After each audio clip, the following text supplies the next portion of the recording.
Hello, hello, hello, everybody! How are you doing? Aqui é o professor Diego Alves, o Mr. Alves, para mais uma aula de língua inglesa, dessa vez Modal Verbs.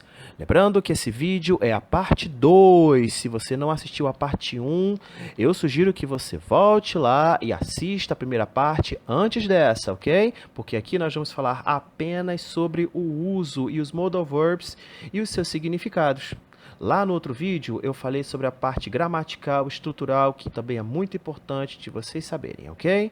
Então, qualquer coisa, podem voltar, mas se já assistiram, fique aqui comigo e a gente vai continuar a nossa aula. Vamos lá? Let's go! Então, vamos tentar aí lembrar lá no fundo da nossa memória quais são os modal verbs que vocês lembram. Eu acho que vocês devem lembrar de alguns modal verbs que vocês viram na parte 1 desse vídeo, não é? Então, tentem lembrar. Com certeza, vocês lembrando, o aprendizado dessa aula vai ficar bem mais fácil. Vamos lá, pausa aí o vídeo um pouquinho, lembra e depois você continua. Beleza? Alright, vamos revisar um pouquinho então a importância dos modal verbs numa frase. Eles vão servir para modalizar a frase. Eles vão ter uma função modalizadora. Eles vão ser capazes de expressar ideias como pedidos, sugestões, proibições. Então, eles são muito importantes numa frase. Então, é por isso que nós precisamos estudá-los para que nós possamos falar e compreender da melhor maneira possível. Então, vamos continuar. Ok, boys and girls, vamos começar então a ver os modal verbs separadamente. Eu vou fazer assim, ó. Eu vou separar a tela com um sinalzinho de mais, com um sinalzinho de menos, para representar a forma afirmativa e negativa. Por que eu vou fazer isso? Porque alguns modal verbs, quando estão na forma negativa, eles têm o seu sentido modificado. Então, nós vamos tratar a forma afirmativa e negativa separadamente para que vocês estejam atentos a isso, ok? Então, vamos começar aqui com will. O will, na sua forma afirmativa, pode ter sentido de futuro, planos para o futuro, coisa que a pessoa pensa em fazer lá na frente, no momento que não é o agora, não é? Então, nesse caso, she will travel to Rio. Nesse caso, é uma coisa que ela almeja fazer no futuro. Ela vai viajar para o Rio. Aqui embaixo nós temos o will com outro uso, que é o de oferecimento, de oferta, uma oferta de ajuda. Aqui na frase, I will help you with the homework.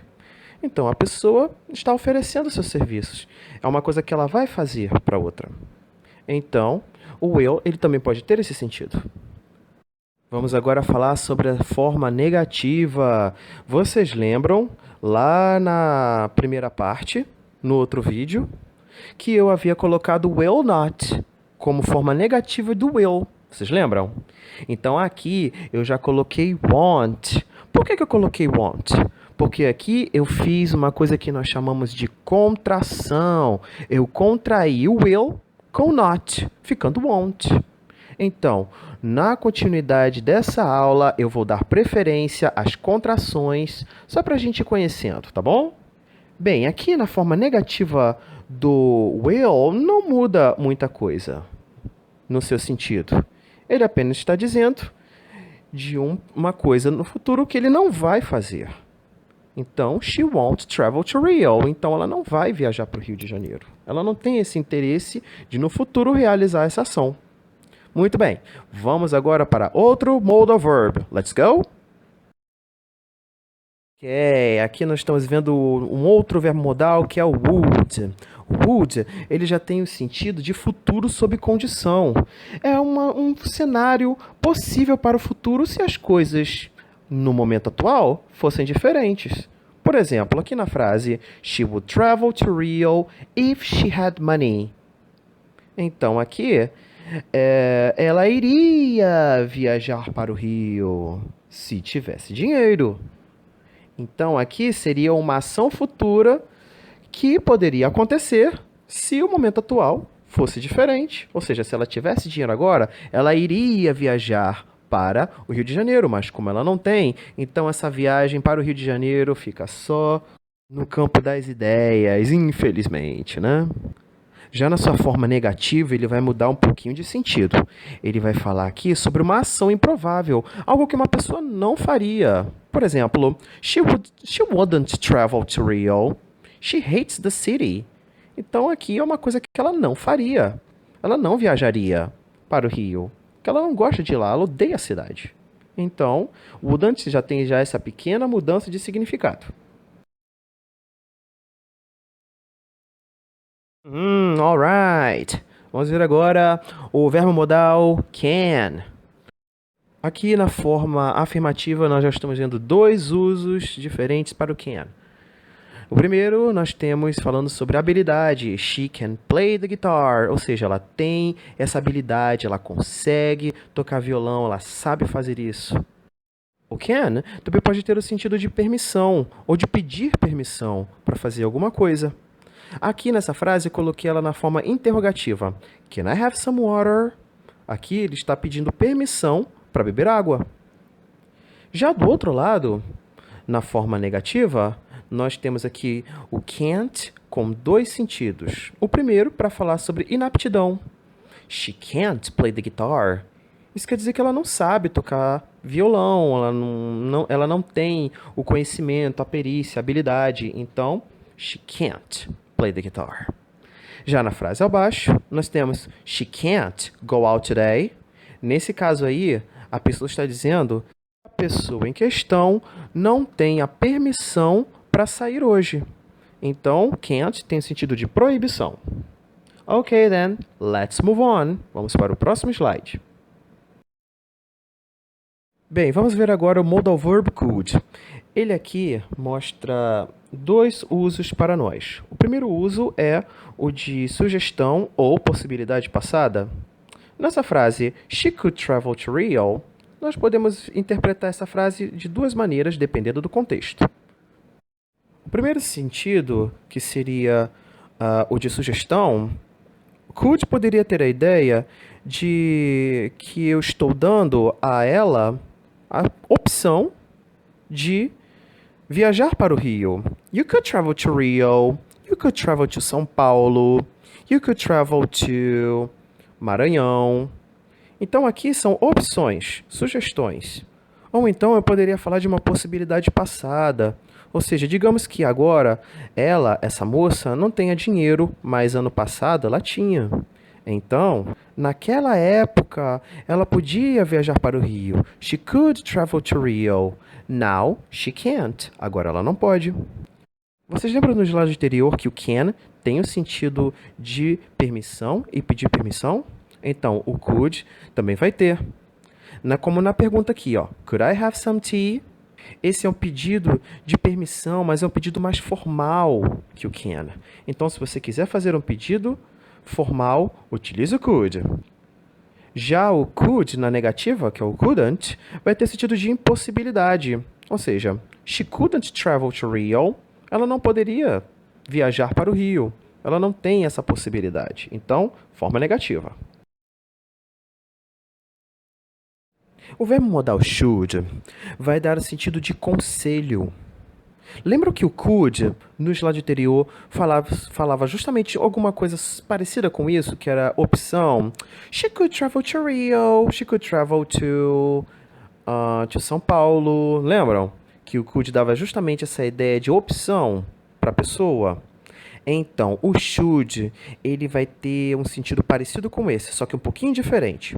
O should já vai ter a ideia de conselho, ou seja, eu estou dizendo para a pessoa o que ela deve fazer, o que é bom para ela.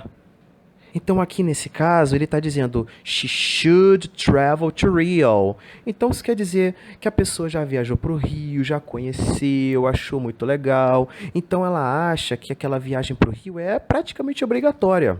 Então, em vez de utilizar o could na situação, ele utiliza o should. Já o should na negativa, que é o shouldn't, já dá uma ideia também de conselho. Oh, she shouldn't travel to Rio. Então, aqui ele está dando o quê? Um conselho do que não fazer. Parece um pouquinho uma proibição, mas é um pouquinho mais leve. É mais uma sugestão. Pode, assim, em certos casos, ter uma ideia de proibição, mas assim, uma coisa assim bem entre linhas, entende? Mas o principal foco dele é justamente o de conselho do que não fazer. Pronto, aqui nós temos os modal verbs may e might. Aqui já na forma afirmativa, o primeiro exemplo que eu coloquei foi com may, que dá a ideia de permissão. You may play video game now. Então aqui a pessoa está recebendo o quê? Permissão de alguém para jogar videogame. Lembram que o can também tem o sentido de permissão? Então, nesse caso, eu poderia substituir o may pelo can. O significado não seria alterado. Já no exemplo daqui de baixo, aí o may já mudou um pouco de sentido. Aqui eu estou falando de especulação, de uma informação que pode ser verdade ou pode não ser. Aqui eu falo, she may be real. Ou she might be real. Aqui eu não tenho certeza, ela pode estar lá ou não, eu não sei. O may e o might aqui, eles não são necessariamente sinônimos. Eu utilizo um ou outro dependendo do nível de segurança que eu tenho em relação a essa informação.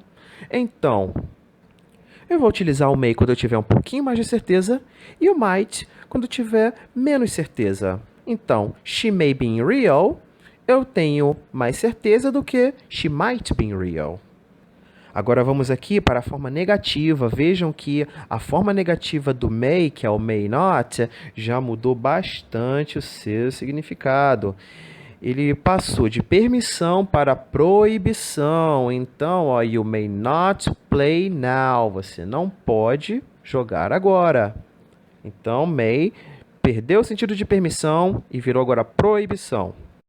Mas quando may ainda tiver o sentido de especulação, então ele, na sua forma negativa, também vai ter o mesmo sentido de especulação. She may not be real. Talvez ela não esteja no Rio. Eu posso colocar também aqui o might no lugar do may? Posso sim. Aí é como a gente conversou antes. Vai ter a ideia de quê?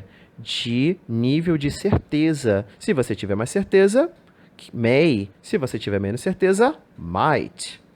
Também é importante lembrar que o may e o might não vão ter formas contraídas com not. Então, deixe do jeitinho que está aí. May not, might not, ok? Então, vamos para o próximo slide. Pronto, aqui nós temos dois verbos modais muito parecidos, que é o must e o have to. Na forma afirmativa, eles são bem parecidos. Vamos dar uma olhada? Quando eu falo assim, ó, I must study tonight, eu estou falando de obrigação. E quando eu falo I have to study tonight, eu também falo de obrigação. Mas a diferença entre eles dois é a seguinte. Quando eu utilizo must, dá a ideia de que a obrigação parte da própria pessoa. Por exemplo, se eu falo I must study tonight, é uma coisa que eu sinto que eu preciso fazer.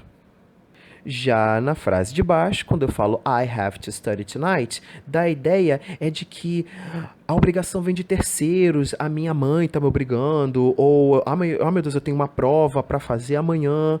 Então, nesse caso, não é uma obrigação que parte de mim, mas parte de uma força externa.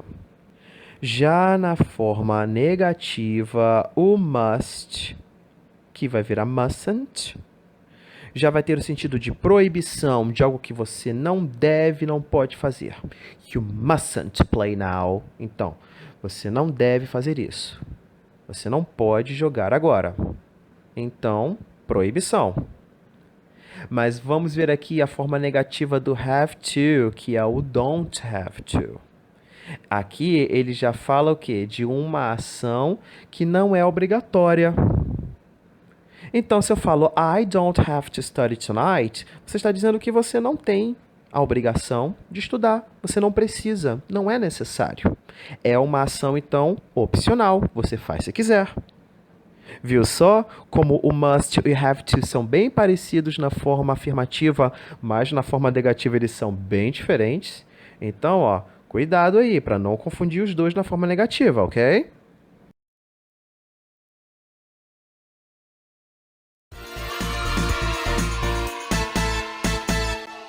Ok, vamos lá, vamos testar os nossos conhecimentos. Vamos tentar pôr em prática tudo que a gente aprendeu até agora. Então vamos lá, quando vocês verem a pergunta, vocês já sabem o que fazer. É só pausar, pensar, escolher a resposta. Depois que tiver certeza, é só apertar o play e continuar. Valeu? Let's go!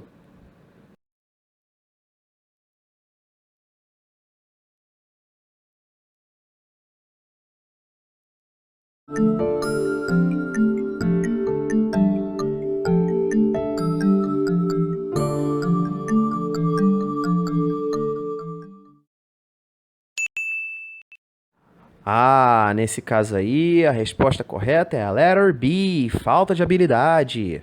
Então, eu sei que o can't pode ter o sentido também de proibição, mas no caso aí dessa fala da Meredith Grey, do Grey's Anatomy, ela está falando o quê? Don't ever date a man who can't handle your power. Jamais namore um homem que não possa lidar com a sua força. Então, nesse caso aí, a letter B, falta de habilidade.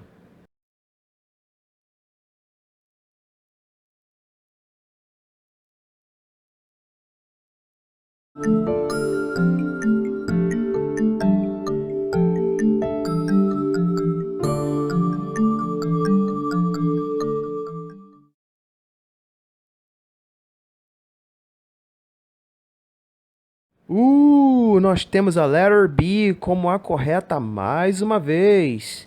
Nesse caso, o verbo modal da imagem, que é o should, vai ter a ideia de conselho. A Christina Yang fala assim: You should get some sleep.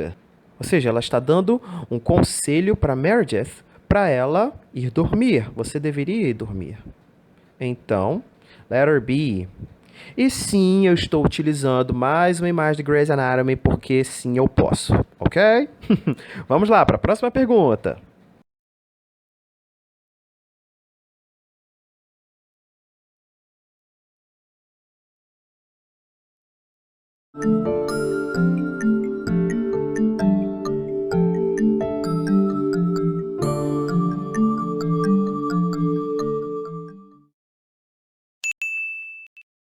Plim, plim, plim, plim, plim, plim, plim. É isso aí.